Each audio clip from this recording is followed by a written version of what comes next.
Clean Hands, Acts 18, 1-6. By Pastor John Frederickson.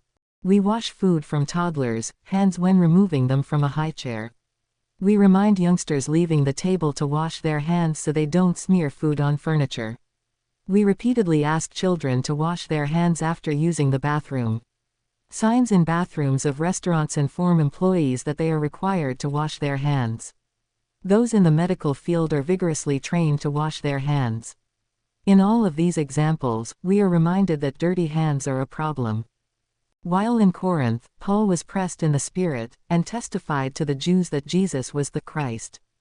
And when they opposed themselves, and blasphemed, he shook his raiment, and said unto them, Your blood be upon your own heads. I am clean, from henceforth I will go unto the Gentiles. Acts 18, 5-6. This declaration tells us about far more than Paul beginning to take a determined step away from ministering to Jews and toward an unprecedented focus on ministering to Gentiles. Paul was also saying he was clean of any responsibility for the eternal destruction of these Jews because he had given them the gospel, and they rejected it. This concept relates back to God's words to Ezekiel. This child of God was told, I have made thee a watchman, hear the word at my mouth, and give them warning from me. When I say unto the wicked, Thou shalt surely die, and thou givest him not warning, nor speakest to warn the wicked, to save his life. The same wicked man shall die in his iniquity, but his blood will I require at thine hand. Ezekiel 3:17-18.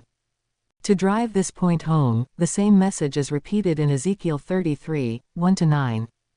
Today, we might use the symbolic expression, he has blood on his hands.